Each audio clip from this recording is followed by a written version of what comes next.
Okay, we're going to go ahead and get started while our audio-visual gets sorted out. So, welcome everyone to what I hope will be what I know will be a very engaging and interactive session on the use of mobile technologies to eliminate vertical transmission of HIV and AIDS. And as many of you know, we are at a phase in time in which we may actually be able to eliminate, not just prevent, the transmission of HIV from mothers to their babies. And this is a very exciting time and interesting time within the HIV and AIDS world. And so today's session will really focus on some of the experiences that have been undertaken in terms of really leveraging mobile technologies in a strategic way to address this critical issue and really help accelerate the achievement of what many are perceiving to be a very realizable goal. And so the journey that has gotten us to this place has really been catalyzed by Johnson & Johnson through some of the work that they have done to support the exploration of using mobile technologies to support the prevention of mother-to-child transmission with partners such as the Elizabeth Glaser Pediatric AIDS Foundation, UNICEF, and others. And so during the AIDS 2012 conference, in collaboration with Frog Design, UNICEF, EGPAF, Johnson & Johnson, and the mHealth Alliance, a design workshop was convened to start to look at the development of a framework that could really help not only many of the organizations that were already looking at mobile technologies and PMTCT, but others start to think much more systematically about what the processes look like, what the journey looks like, what are the needs of the various actors in terms of the space. And so many of the examples that we'll have here today will focus in on some of those issues. And so I'm really pleased to be here. My name is Patty Michelle. I don't know if I even introduced myself. I am the Executive Director of the mHealth Alliance. This is a subject matter that is very near and dear to my own heart, having worked in HIV and AIDS prior to working in mHealth, and then looking at the cross-section of the two. And joining us today, we'll have remarks from Lauren Marks from Johnson & Johnson, Robert Fabricant from Frog Design, who will talk a little bit about the process that was undertaken. Many of you have this beautiful report on your seats, and I hope that you'll take some time to really look through it. It's a wonderful piece of work that came out of this design workshop experience. We have with us Kirsten Gagne, who is the Global Director of the Mobile Alliance for Maternal Action, which has been looking and working through the process of integrating messages into the MAMA platform and program around PMTCT, and Peter Benjamin from Cell Life in South Africa, himself a long-time advocate and an innovator in the use of mobile technologies for HIV, followed by Erica Kochi from the UNICEF Innovations Group, And finally, Bill Philbrick from the mHealth Alliance, who will talk about some of the state of the evidence in terms of the use of mobile technology in relation to HIV and AIDS. And so the way that this session will work is we'll have some very sort of short presentations given by this wonderful panel. And then we'll have a little bit of Q&A, and hopefully we'll get to experience some of the design process through an interactive exercise that Robert will be leading us through. So welcome to this session. I will be your MC or moderator for today, and Lauren would like to invite you to say some remarks. Thanks.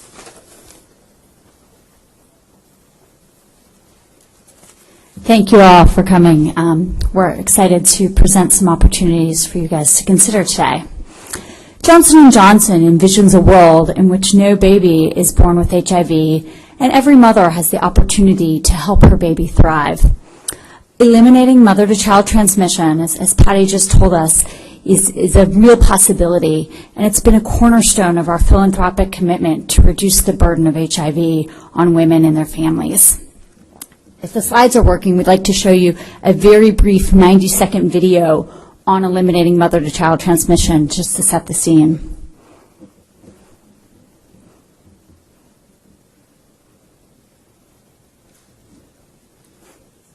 That's an if. No.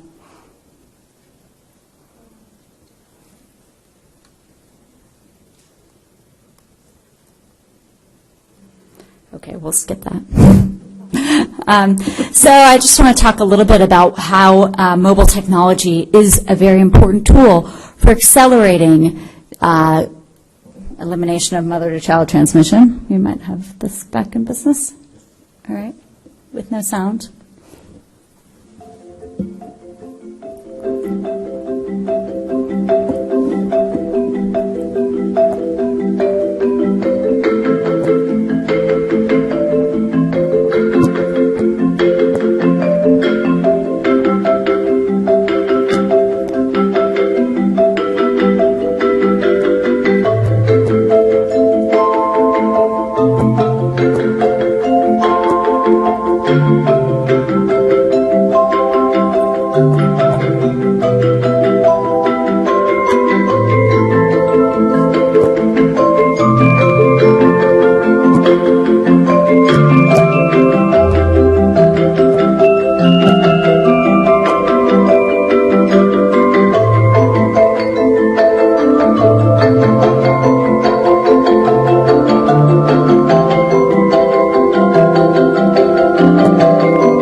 Okay, so we really want to talk to you about how we can accelerate the goals of eliminating mother-to-child transmission. And in order to do so, we're going to need a real game changer. And everyone here today has one of those game changers in their pockets. We've been spending the whole week talking about mobile phones. And we really want to talk about how mobile phones can be used in the exciting ways they are changing the conversation, both in technology and to global health circles, on the way forward, especially when it comes to pediatric AIDS. Mobile phones offer an innovative, efficient way to address long-standing bottlenecks in the healthcare system. Their potential is powerful. We're still going to need healthcare workers, test kits, and medications, but I'm continuously amazed by how the programs on the ground are innovating with mobile technology to solve problems that once seemed intractable. We're going to hear examples from our panelists today about how projects that J&J has seeded, such as MAMA and UNICEF, have really grown in this field. And these projects have shown us how mobile phones can reach women and children in remote rural communities to deliver critical health information in a way which saves both time and money. As Patty mentioned, J&J has also worked closely with a design firm, Robert's here from Frog today, who's going to help us understand how to bring together technology experts with health practitioners and find ways to creatively unlock the potential of mobile technology as a solution to health access barriers. We're even finding ways to catalyze new relationships between our mHealth partners and our longstanding PMTCT partners, like the Elizabeth Glaser Pediatric AIDS Foundation. And later you'll hear more about a new partnership to unite EMTCT partners with technology consultants. I'm now going to turn it over to our panelists to talk about their programs. Thanks.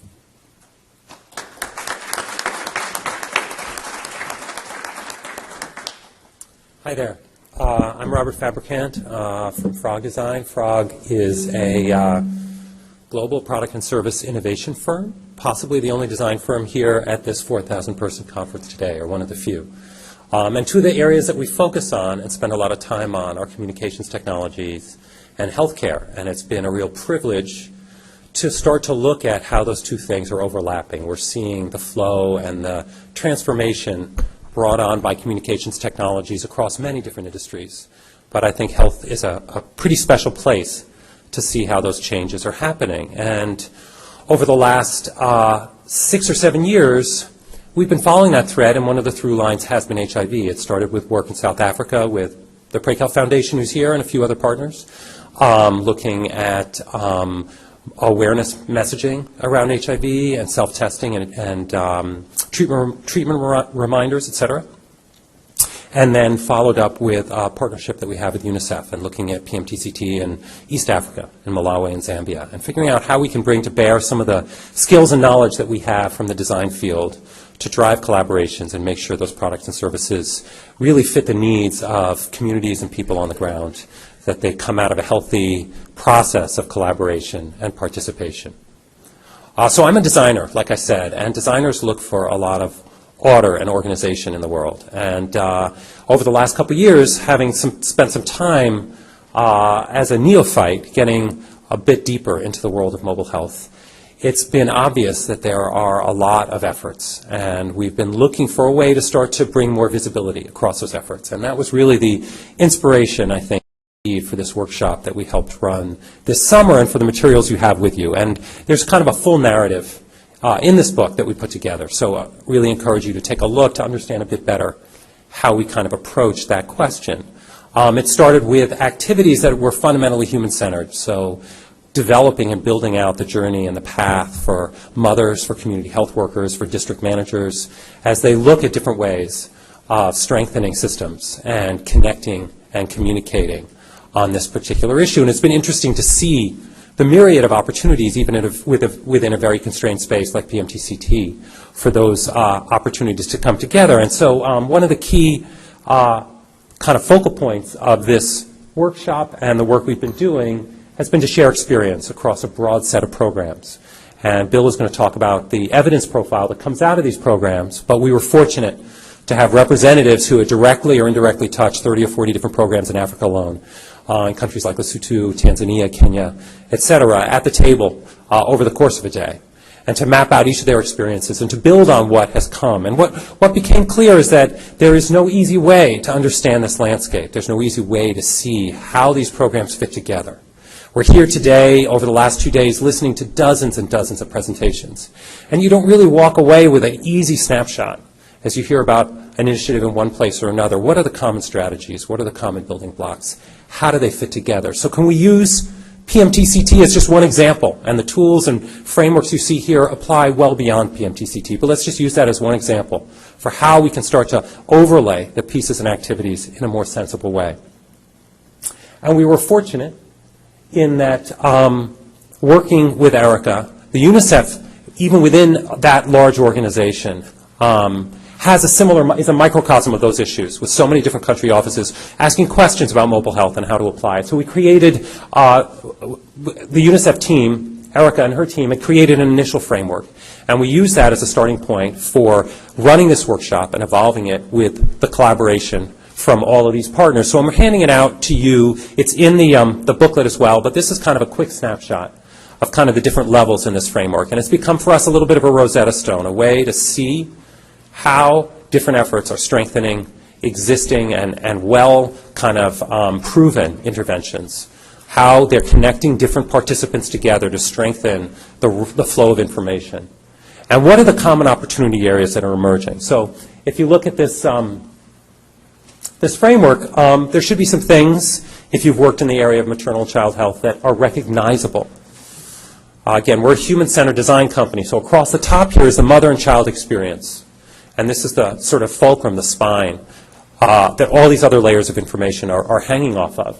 Against that, we mapped, with Erica's help, mapped the WHO and UNICEF sort of proven interventions. Where and how is there established kind of science and research around what is recommended and what is proven to have health benefits.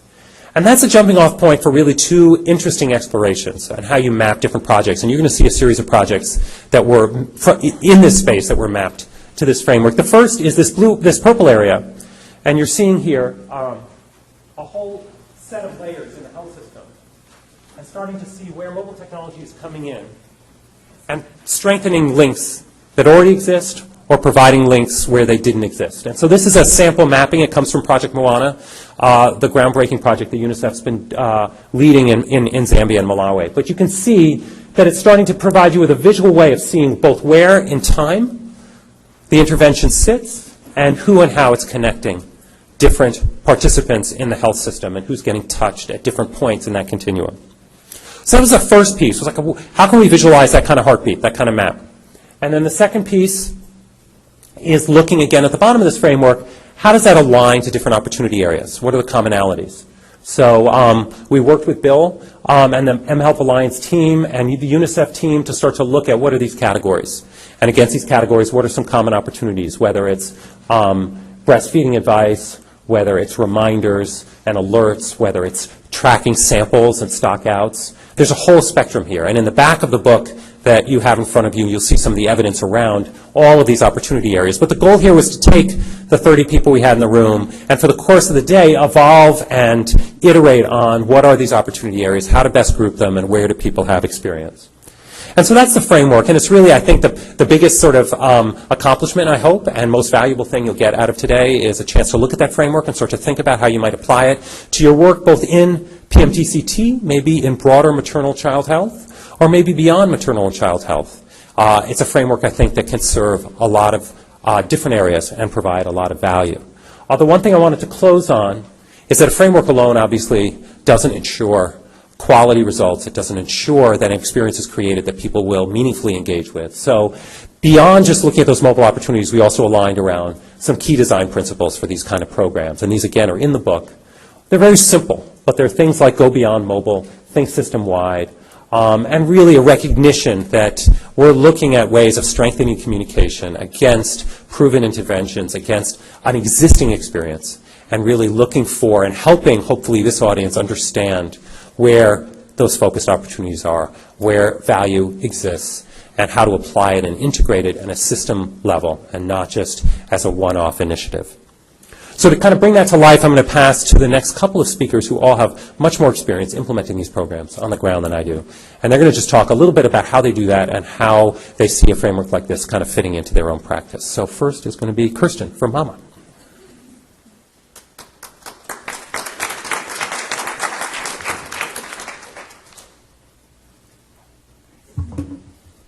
Hi, I'm Kirsten Gagnere. I'm the Global Director of MAMA. And MAMA is an innovative public-private partnership between USAID, Johnson & Johnson, the United Nations Foundation, the mHealth Alliance, and Baby Center. And we're really working to provide scale, impact, and sustainability around using mobile phones to get messages directly to mothers about how they can take care of themselves during pregnancy, when and how they should be seeking care, and how do they care for their newborns during that critical first year of life.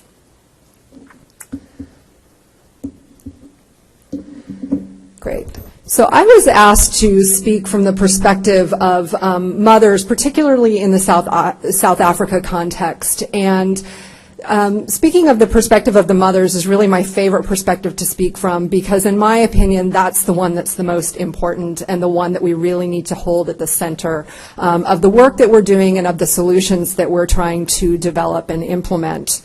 So there's a variety of ways in which mobile messages can be used to get information directly to mothers that are really helpful within any context of pregnancy and the newborn's first year of life, but particularly within the stage of when we're talking about PMTCT.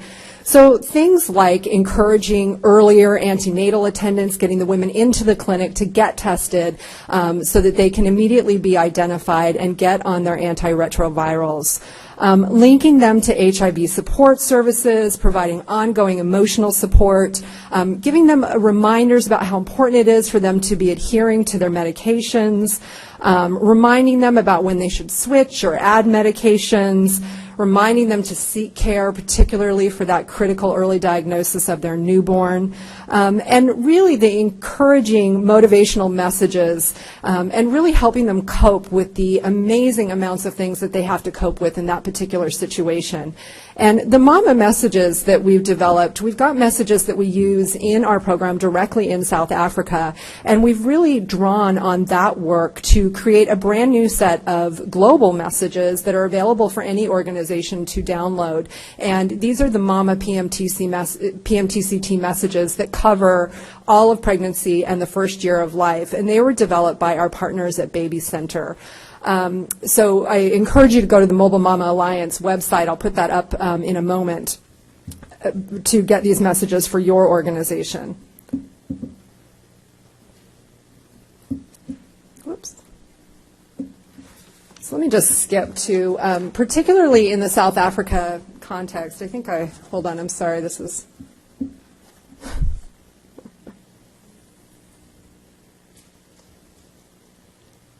No, I think I'm going to just ditch the slides and speak to you, okay? In South Africa, there's a lot of cultural change going on. Women are faced with so many different issues. 65% of the pregnant women in South Africa are actually young single moms. Many of them are in incredibly tenuous situations and relationships. When they learn that they are diagnosed with HIV, it's a humongous shock. There's a lot of guilt and shame that happens. There's a new protocol that's been rolled out across South Africa that is an opt-in HIV testing or an opt-out HIV testing scenario where moms are basically, when they go into the clinic and present as being pregnant, then they're basically told, we're going to give you an HIV test unless you don't want one. And on its surface, that sounds like a great idea that you're getting women tested and you're getting everybody tested. But the reality of what happens from the mom's point of view is that she does get tested and she walks out of that clinic with a diagnosis, and everybody in her community knows that she's gone into the clinic, she's been tested, and she's walked out with a diagnosis. So what happens when she enters her home and her partner says to her, so, what's your status? And she says, I'm HIV positive. Oftentimes, in this particular context, women are then considered that it was their fault. They're the source of bringing the HIV into the home. It can often become a violent, escalated kind of a situation, and women need support for that. So really, it's important to understand these contexts when we're getting messages to them. We developed our messages in partnership and guidance with Mothers to Mothers, who are mentor mothers, another Johnson & Johnson program, to help us understand those kind of contexts so that we can be giving messages to moms that say things like, well, if you're to give them support around, tell your partner that you weren't tested and you should go in together to get tested, or to give them options and support. So I just wanted to give you a few other examples of some of the issues and then some of the messages that women get through these kinds of messaging services. So, another issue for moms are around getting onto their antiretrovirals. And often when they then go to give birth, they present at the clinic or the hospital and the ARVs are not available. They're not in stock. So we encourage through our messages to tell the women, we say, start packing the things you may need when you give birth. Take your ARV, and taking them during labor will prevent HIV passing to your baby. And we let them know that they need to make sure that they need to actually pack their ARVs when they're ready to go to the hospital. Another message that we have is around kind of comforting them when they're getting their HIV results, saying it can be scary to find out that you have HIV. Give yourself time to get used to it. No one can see it, and lots of pregnant women have it. So to kind of normalize the situation for them as well.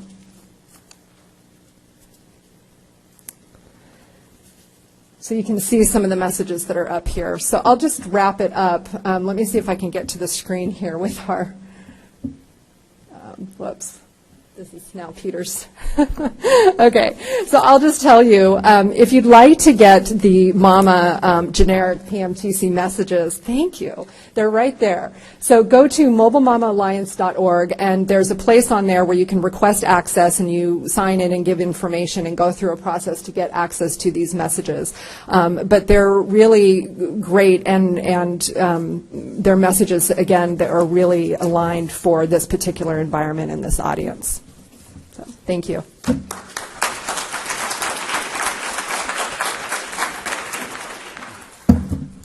Thank you all. My name is Peter Benjamin. I work with Cell Life based in Cape Town, which is one of the 3 South African partners in Mama South Africa. With the Prekelt Foundation, there's Marsha sitting there. Do you want to say hi? And also Jessie from the Wits Reproductive Health and HIV Institute, based at the University in Johannesburg, working in the clinics. Exactly following on from what Kirsten has been saying, Mama is the partnership in South Africa trying directly to work around the elimination of mother-to-child transmission as part of our wider package of messaging to all mothers. But why this is such a crucial issue in South Africa is, as you may know, South Africa is the country with the largest number of HIV-positive people in the world, about 5.5 million. What that means for pregnancy is that 30% of all the pregnant women in South Africa are HIV positive. There are about 1 million live births every year in South Africa, and 300,000 of them, of that order, are HIV positive. The elimination of mother-to-child transmission is much more than what happens around birth. From the World Health Organization, it starts with actually trying to prevent any HIV infection of women. Then from that, it's trying to make sure that there are no unwanted pregnancies. Then when there is a pregnancy of an HIV-positive mother, it's trying to prevent the baby catching HIV, being infected, which is both crucially around the actual birth, and then for over a year, issues around breastfeeding. And throughout the whole thing, it's around caring for the mother. The focus shouldn't just be on the child. The focus has to be on the mother, because it is the mother who makes the choices about her life and the care of the child. So all of PMTCT has to be focused on supporting and taking care and listening and valuing the mother through the process. In South Africa, as you see there, it's on page 84 of the beautiful book that Frog has produced for us. I'd like to point out, we are using the SMS system that you may know of for Text for Baby in this country and in many other countries, the other Mama countries, Bangladesh already launched and India coming. We're also, for basic phones, using another technology that's not so familiar here called USSD. I can explain that, but it's just a horrible techie term, which basically allows interaction for people with basic phones, not just the more simple SMS. But in South Africa, we're doing something else. those beautiful pictures there designed by Prakelt that you see on the slide are from our Mobi site. Because in South Africa, mobile data is significant. 75% of the people with cell phones have got the capacity of doing mobile data, though less than that actually use it. And we're finding it is much easier to go to scale very, very quickly. The Prakelt Foundation have in another area, a Mobi site called Young Africa Live with 1.3 million users. It's around love, sex and relationships in the time of HIV. And this is how we can go to scale. Absolutely. We'll do SMS and USSD, and we're also playing with voice to provide services to everyone throughout the country. But the easiest way we've found going to scale is using data, both on Mobi sites, and there's something else called Mixit, which is a massively used instant messaging platform, particularly by youth. And so while South Africa is an outlier currently in the world, in the developing world as having data, that's actually the way throughout the world it is going in the next few years. So we're experimenting how to do this serious interaction, social networking support for the mother and linking into the health system through all the tools that are available.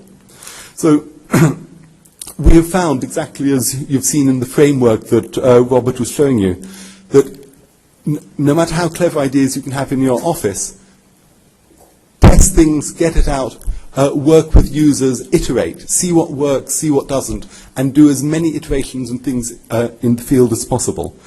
It is not just about the mobile, it's around how the mobile can support and empower the woman to take choices, linked services, as much as possible. And one other thing we're doing in a related program is not just, again, mobile, how to link it in.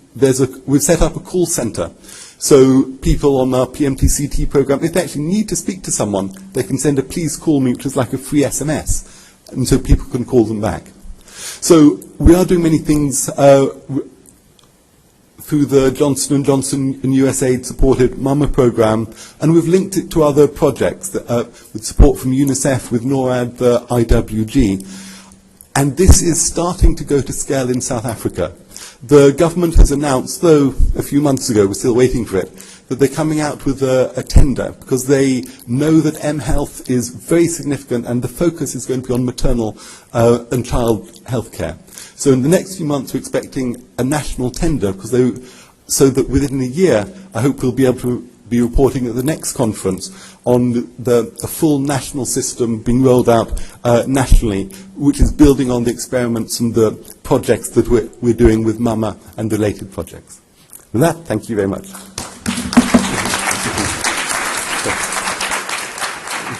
I'd like to pass over to Erica, please.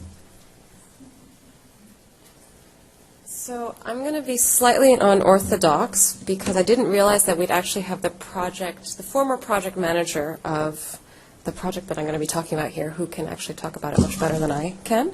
So I'll probably just tell you a little history about, if he's okay with that. You're supposed to be in Vietnam, right? Yeah. So, but I'll tell you a little bit about sort of who I am and what my group does, and then I'll let Merrick just say a couple words about. I don't think this is my slide. Next slide. Okay, next. Okay, so I'll say a couple words first about this. So I co-lead the UNICEF Innovation Group, and we help our country offices integrate technology into their programs if appropriate. We've had a sort of long-term partnership with J&J. They were the initial funders of our mHA program, which Merrick will talk about, if you're okay with that. Yeah. And really got us started on that. And sort of we're scaling now in Zambia and Malawi. So HIV/AIDS is definitely one part of this. We also work across many other areas in mHealth. And we really see a lot of the early lessons that we've learned in WANA really influencing a lot of our work in areas along the continuum of care. And sort of this is actually the sort of the start of the framework that Robert was talking about. We also have a partnership with Frog looking at how we empower community health workers in the last mile. And they actually helped us a lot on WANA, which Merrick will talk about, on our end user research and recommendations for scale. So Merrick, I'll leave it to you. I figure he's here, so. Oh no, why is this Rwanda? Should I go back? Oh, there we go. Okay. We don't need to talk about Rwanda at all. There we go. Okay.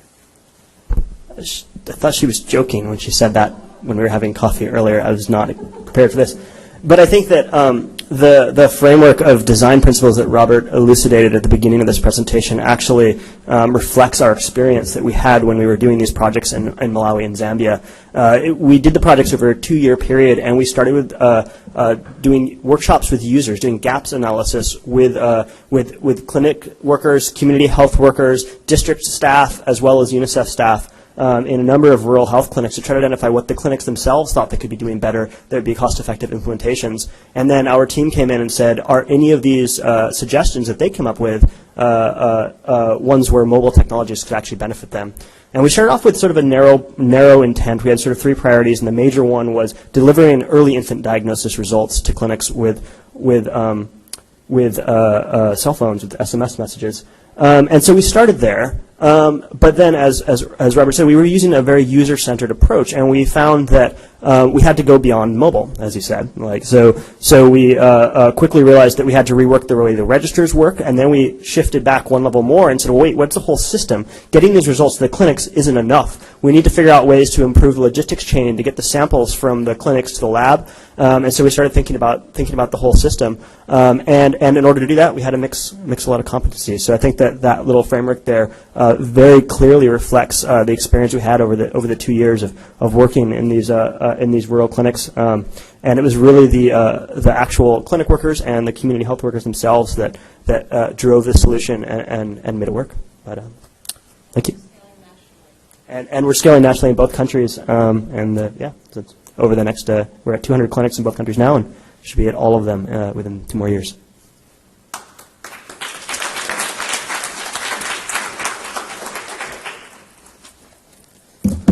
I'd like this to just do the next thing. Hello, my name is Bill Philbrick, and I'm with the mHealth Alliance.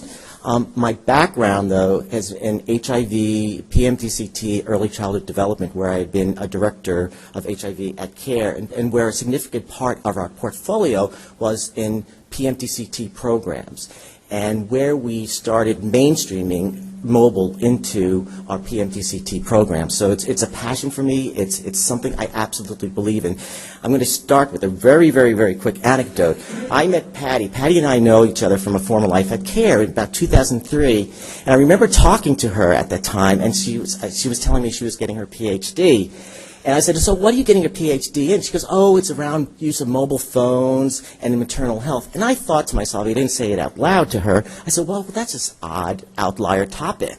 So look at where she is now, and look at this. I mean, seriously, it's been such a rapidly evolving area. So, and I'm really proud, and I'm a firm believer in this.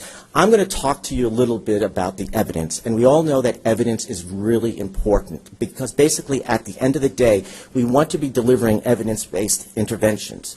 So I'm going to talk to you about some, and there's a growing body, albeit still nascent, area of evidence supporting the use of mHealth in mobile technology in health, particularly in maternal health and HIV. I'm going to give you a little bit of a glimpse into that evidence that directly relates to PMTCT or might have implications on the PMTCT, talking about the particular areas. So in the area of coordination, supervision, and quality of care, we're seeing mobiles being used for protocols and decision support for diagnosing of diseases. This is particularly important in HIV context where we all know because of compromised immune systems, it's really important to be able to either recognize the symptoms as quickly as possible and treat it as quickly as possible. So some of the little illustrative examples of the evidence there's been a randomized controlled trial in Kenya that looked at pediatric malaria treatment and showed that the use of text messaging improved protocol management by nearly 25%. Results in Tanzania, in a Tanzania study, indicated that health workers following an IM integrated management child infection protocol in mobile phones more accurately diagnosed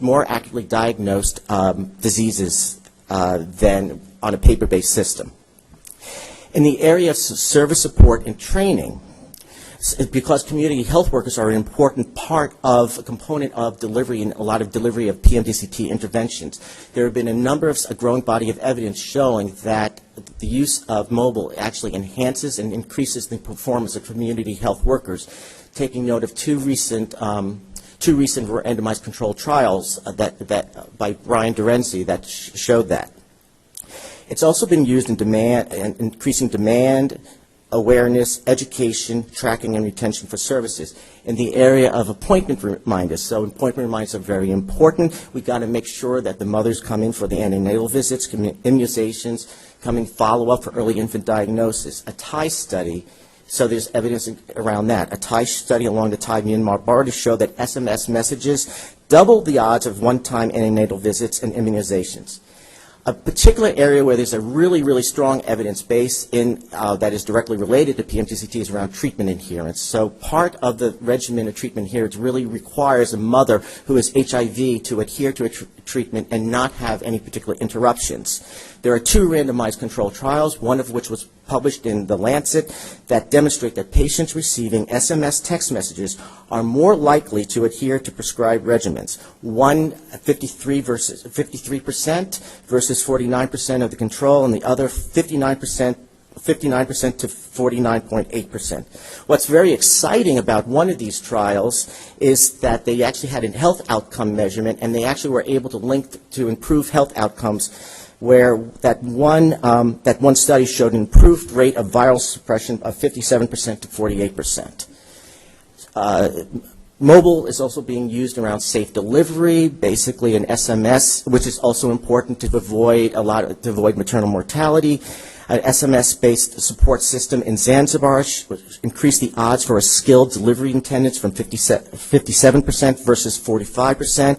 And it also showed that it contributed to reduced complications at birth from 7.5% to 7.5% versus 11.5% in the control.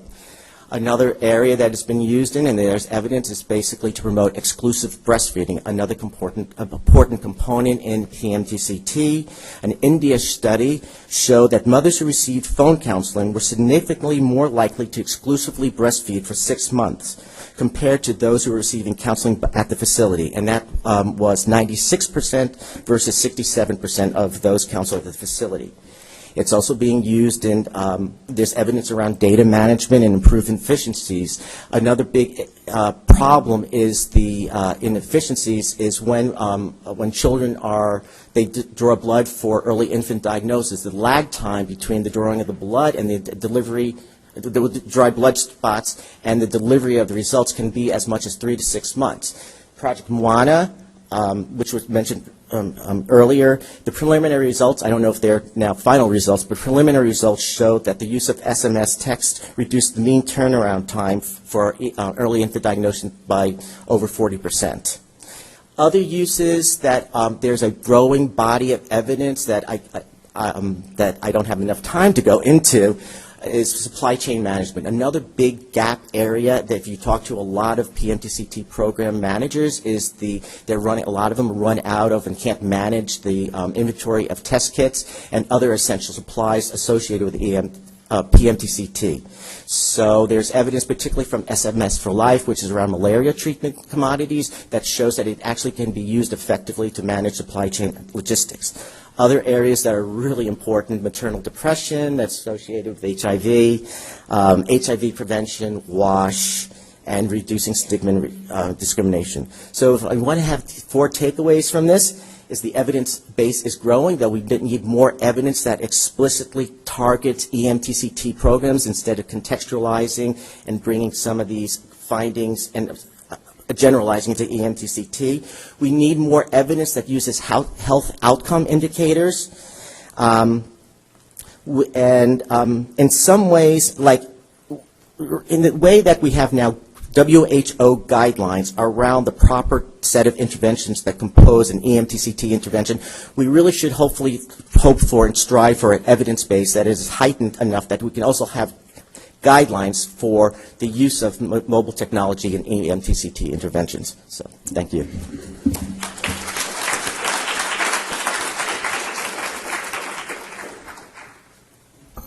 Great, thanks, Bill.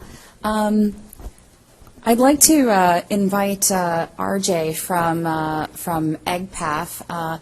One of the things that we've seen in a lot of the work that we do as the mHealth Alliance is that oftentimes organizations who have traditionally been working from the global health side of things, or really on health issues, are now starting to think and look strategically to how do we begin to integrate mobile technology to accelerate the work that we're doing or support it in some way. And I know that the EGPAF has had some initial experience in the use of mobile technologies to support the work that you're doing, but would love to have you reflect a little bit on what your experience has been so far, particularly as you engaged with the development of this framework and in helping to contextualize and drive some of these discussions.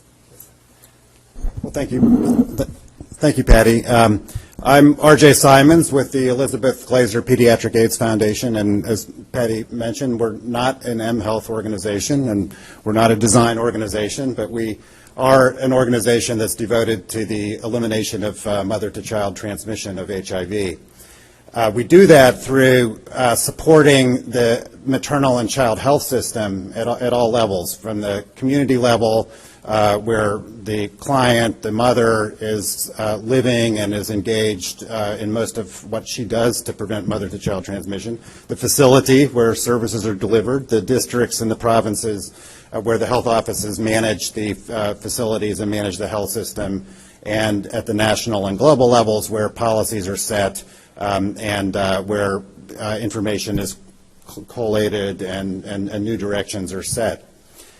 In that context, as Patty mentioned, we obviously we realize that there's value in mobile health in supporting many of the activities that are used to have the system work to prevent mother-to-child transmission of HIV. And a few of the examples of the early projects that we've worked on in mobile health are some of them are in the booklet that you have. And so we've begun to take our base of supporting ministries of health in the countries, introducing some of these innovative approaches in the mHealth area, and we've heard about a number of the specific strategies where this is most useful.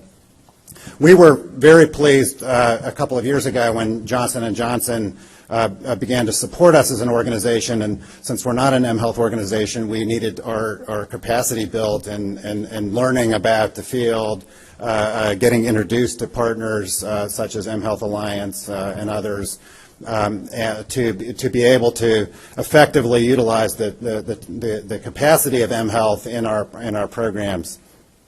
We were pleased to participate in the design event that Robert talked to us about, and that kind of gave us a very nice new way of looking at our problem of mother-to-child transmission. So we're really excited now that we're beginning to be capacitated, but obviously this is a field that's only going to explode and expand, and so we are going to need additional technical assistance to keep up with the field, to make sure that we're utilizing the technologies appropriately, and to be able to further our mission through the use of mobile health. So we're really happy to have made friends with Patty and her organization and others, and we look forward to working closely with you in the future. Great. And one of the things that we are increasingly looking at, and we're very excited to be working with EGPAF, is how do we systematically really assess the capacity of organizations to leverage mobile technologies to advance their efforts, and how do we serve in some ways as a matchmaker or broker of technical support to the increasing demand for capacity building. And so conceptually, one of the areas of work that the mHealth Alliance will be exploring as we move into 2013 is around pulling together a roster of technical consultants. We know who most of them are, but are really excited to see those that we don't necessarily know about, and to serve in that, really identifying what the needs are, and then working to help facilitate those connections. And we've started to have some of these discussions, particularly as we're really interested in strengthening the quality of mHealth that's being implemented by organizations, as well as the strategic thinking around the use of mHealth. So that's really connected within the health system. I just was described a program that is now going to scale in a country, but the program is an mHealth program. It's a very vertical program, and when I asked if it was being connected to any other system within the country or standardized to any other system within the country, the answer was no. And so to me, I think it's a real missed opportunity to look at, where can some of these vertical programs actually be integrated into a much more systems-oriented approach to mHealth that can have a much broader impact than it currently is having. So we're very excited about working together and really continuing to explore what that looks like. Maybe next year we can come back and talk about it. There you go. Okay. I'll meet you here next year. Okay. Great. So I really want to give a round of applause to our panelists. I think they've just done a fantastic job of really illustrating the full spectrum of activities, thinking, and issues around the use of mobile technologies within PMTCT. And so what I wanted to do, we have about 15 minutes left, was to see if there were any questions from the audience. But what we'd like to do is actually engage in a mini design exercise led by Robert. So if there are any burning questions, I'd invite those now, and then Robert will turn the floor over to you.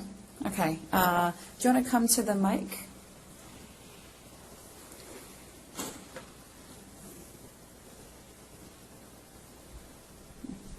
Hi. Hi, everyone. My name is Funke, and I work for the Clinton Health Access Initiative. So we also have a project where we use SMS printers to deliver EID results so as to reduce the turnaround time. And I guess my question is to the project, Moana and Cell Life and everybody else. Like, how do you sort of move from that phase of just having a project to having something that becomes integrated into the national program? So it's not just because we know it works and we see that it really reduces turnaround time, but then how do you ensure that all the babies who are being born to HIV positive women actually benefit from the impact of this? And so what's your thinking around just moving this from a donor-funded project to something that becomes the national EID or the national PMTCT program in the countries? Thank you. Great. And Eunice?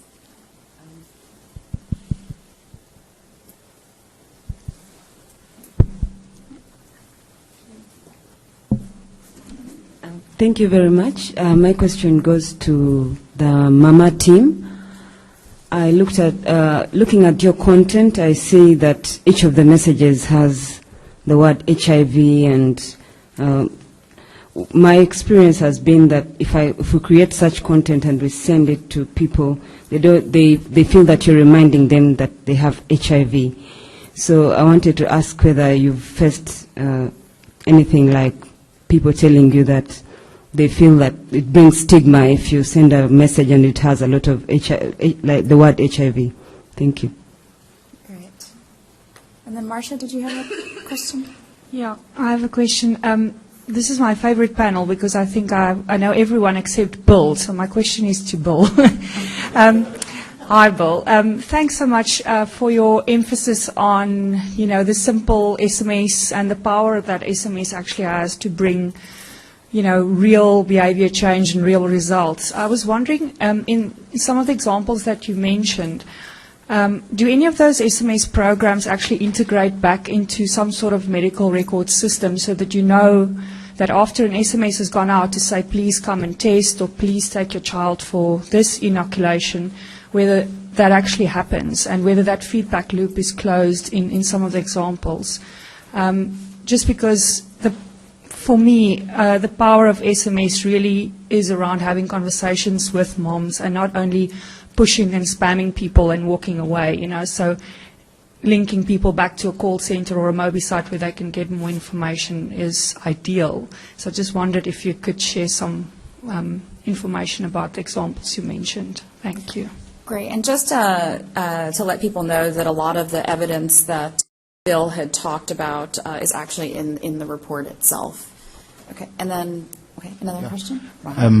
I just wanted, this question goes to Benjamin. It's, I just wanted to know what it is like when it comes to language and literacy for your messages. I don't know if you have a lot of language diversity, but in Nigeria we have like 700 local governments and the languages are that much. So that's just it. Great. So why don't we go ahead and take those questions, and then maybe the exercise will be a take-home exercise. They can take it home as homework and work on it at home. Does it work? Will it work that way? Yes. If they took it home, okay. Because I think it's good to introduce these types of exercises to people so that it expands their thinking on how we engage around problem solving or development of these systems. So, Peter, do you want to go ahead and answer some of the integration and Thank you. Other questions? I think there were three questions I could go to quickly. First, around moving to scale beyond pilots. That's exactly the issue we're all at. A related grant we have from what's called the Innovation Working Group, the UN Foundation funded by NORAD. That's the subtitle of it, how to take these individual evidence base to scale. And we've actually, some of us spent the last 4 days before this conference thinking through that. The main point is we're not the first people trying to scale things in healthcare. One of the most useful things I got was various guides from WHO exactly on what you need to scale any health intervention. And it's basically all around systems thinking and involving the stakeholders different times. Scaling isn't one step. It's not you've done it in one pilot, then you just press a button and it's now a national thing. You have to think through basically the health systems rules, how to get buy-in from all the different levels. It can be easy, it can be very hard to get a letter of support from the national minister. That may be necessary, but it's certainly not sufficient to scale up. And there's basically the set of rules, I'm happy to talk or refer people to other things, of how to move to scale. Mobile is lovely. You can set it up on a server or an SMS platform and be used throughout the country. But that's actually a very thin level of communications, where what actually saves women's lives is working out ways to integrate it into the health systems so that routine checking and in emergencies response can be much, much faster. Second question around HIV, whether you are explicit in the message or not. We've been doing this for about 6 years and done various different pilots, and people, the views are very different. In some of the projects we offer a choice. You either can have plain or vanilla messages that are very generic and don't mention HIV, and in others you're HIV specific. But actually in the implementation in the last year of this project, it's almost the other way around. The Department of Health in some districts who are working say, we don't want to just send messages to the HIV positive mothers, send it to all. If you remember, in South Africa it's 30%. It is quite a high number. And a large part of the national effort is to normalize it, to reduce stigma. Everyone needs to know it. It's called universal precautions. So everyone needs to know a whole set of messages. So send that out to everyone involved in the program. But very happy to talk to you. There's a lot of nuances around this. And the third question I was given was around language and literacy from my brother at the back. In South Africa, there are 11 official languages, 2 European-based English and Afrikaans, and 9 indigenous African languages. And we find in many of these programs we need to translate for at least 5 languages to be able to get widespread usage of the system nationally. It's actually true. There's many people in text language speak English, because people who have been educated to speak through schools, usually English is the language of education. So the people who are literate overlaps surprisingly largely with the people who speak English. But we are translating into 4 other languages to go wider. The literacy is actually quite high in South Africa, but it's age-based. Over 50%, over 50 years old, there is a significant illiterate population. Under 30 years old, it's almost everyone. It's in the 90% that are literate. It's around education coming in. And therefore, in the, if you like, of childbearing age population, literacy is actually quite high in South Africa. We are playing around with voice, but we can do the majority of our services through text. Thank you very much. And then I think the other, yeah, just to talk a little bit about sort of the scaling issue. So in Zambia, Malawi, it's an initiative that UNICEF originally started along with a bunch of other partners, including CHAI, and it's now become the government's initiative, and they are in charge of scaling it nationally. And it has funding for the first year, but will continue to be supported by the government as it goes forward.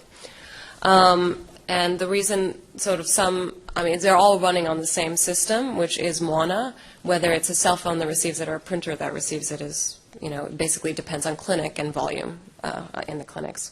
And it's already, in Malawi, it's actually in 200 clinics already out of a total of like 480, something like that. And then in Zambia, it's in just over 100. And so things are moving. I think that's, Merrick, did you have anything to add or on the scale? So Sandia yesterday in the evidence panel made a very clear distinction between systems designed for pilots or research and systems designed for scale. And I think this was our 9th or 11th project we were doing with mobile phones by the time we got around to doing mHA. And at this point, we had decided we were going to design for scale from the beginning, and a lot of the decisions we made right from the get-go, using people's personal phones, making sure we had the teleco short codes and reverse billing set up, allowed that the cost of scale was minimal and could be spread amongst a wide range of partners. And I think the partners that Erica mentioned were absolutely critical. They were brought in right at the beginning. Everyone was kept in the loop, no matter how painful that process was, of meeting after meeting at the ministry, right from the get-go. So when it was time to scale, there was buy-in. So I think there are a lot of design decisions you make right from the get-go that can really impact your ability to scale cheaply and easily.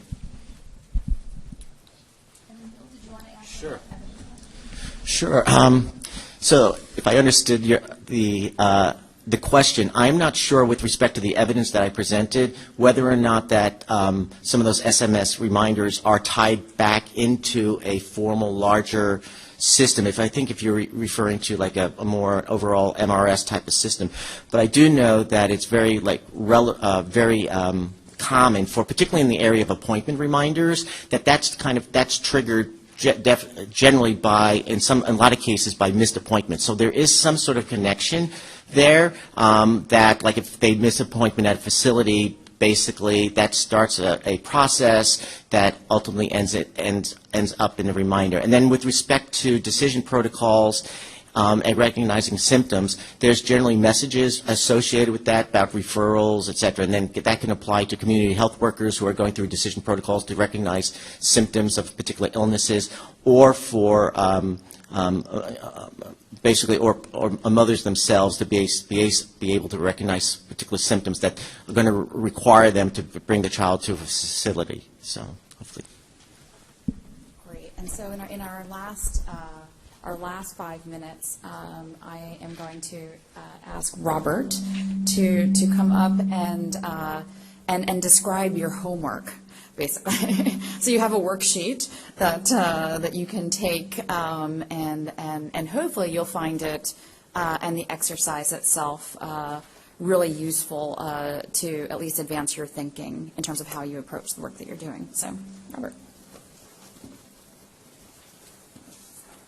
Thank you. So our hope was to have a little bit of time really to foster a little bit of sharing within the audience here, but it may be something that can help a little bit as you take conversations away from this event and as you work with other partners within your organization or partners on different initiatives. And the basic idea, let me see if I can go back one slide. The basic idea was to kind of think about how to introduce the landscape that's represented in this framework as something that you can work with and use over time. And ideally, we'll come back next year. We've got about a dozen projects mapped into this framework. Got some conversations going with the WHO about normalizing some of the tools they're working on. And ideally, come back with a much broader portfolio of projects that can be looked at through these different lenses and layers. But the main idea was to look at mobile opportunities, because it's ultimately, I think, the most valuable output from this framework is starting to look across projects and looking at the types of opportunities that are targeted. So how do you begin to sort of think about the way you're targeting different opportunities within strengthening healthcare services and delivery through mobile technology? And so we kind of took that and turned it into a little bit of an exercise. And the exercise is kind of simple. I think the sheet you may already have in your hand. I can bring it up. Basically took kind of the categories that we had worked on with Bill. Demand awareness and education, tracking retention of individuals and families, coordination, supervision, and quality of care, and supply chain management. How many of you who are left work in PMTCT directly? Okay. How many of you work in maternal and child health? And how many of you are working on programs in other aspects of kind of health service delivery? So you'll notice there's nothing specific to PMTCT about this, right? These are all common topics and issues. So the goal was to kind of have each of you pick one of these areas, one that's relevant to you, and just note a couple of things to sort of share with somebody. Ideally, it was going to be someone you were sitting next to in the audience, but it could be anybody that you're talking to at the conference, and kind of look at three things. You know, within this topic of, let's say it's tracking retention, what's the specific issue you're trying to address? Number one. Number two, what are the components of a mobile intervention that you're considering or that you've implemented? And number three, what sort of data are you looking to gather from it? And just kind of use those simple three questions to be able to talk together about kind of where the overlaps are and how you're looking at and how you're approaching kind of the kind of mobile strategies that you're pursuing. And I would say, even though we didn't have time to do this, my great dream for this 4,000 person strong conference is that we do more of this kind of thing, where people sit down. I know there are a lot of meetings, but people sit down and really together kind of map and share experience in a more visual way, in a way that can be shared and passed between people. So we were going to kind of collect those, and we were curious to see kind of what emerged from the audience here, looking at also some background information about where you're working and what your organization is. So we're leaving you with that sheet, and maybe if you do have some time, either for your own project or a project you've heard about, start to answer some of these questions and use that as a way to start to think about where you see the greatest value. Because at the end of the day, whether it's within UNICEF or more broadly, coming back to some of the questions here, most of the big stakeholders in this, whether it's governments or communities, are trying to figure out where can I get the most value. Where we've heard a lot, they've heard a lot about the opportunities around mobile access to health services and information. Where is there the greatest value? And so that's what we're trying to get at. Through this tool, I hope you get a chance to maybe make some notes on it and share it with somebody before you go. Thank you.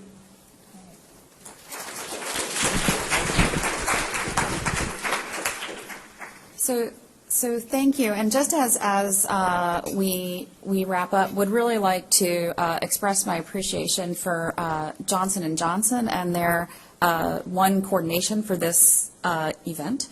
So thank you. particularly to Alice and Lauren for really leading this effort, and to the team at the mHealth Alliance. Thank you for helping behind the scenes. And in terms of just taking a design lens, would really encourage people to think about what the role of design can be within the work that you're each doing. I remember my first experience in a design workshop, and just the unique perspective that designers can bring to thinking about some of the problems and how we frame them and what we should be thinking about. And I feel like every time I've engaged in one of these processes, that the outcome of it made so much more sense than anything that I could have come up with just by talking to both public health people and mHealth people. That you really need that extra layer of thinking and facilitation to draw out the concepts that could then really feed into a much better and much more strategic and relevant system or approach to something. So really want to thank the panel and thank you for staying. It's probably been a long day. So but I hope you'll hang in there and join us again tomorrow. Tomorrow morning, we're very excited. The mHealth Alliance, the CEO and the president of the UN Foundation, Kathy Calvin, will be introducing the opening speakers, and we have Nafis Sadek, who was the former head of the UNFPA, to talk a little bit about mHealth and gender, so looking at gender perspectives, and then Ariel Pablos Mendez from the United States Agency for International Development will be here, and Francis Collins will be closing the summit itself. So thank you all for coming and joining us, and enjoy the rest of the summit.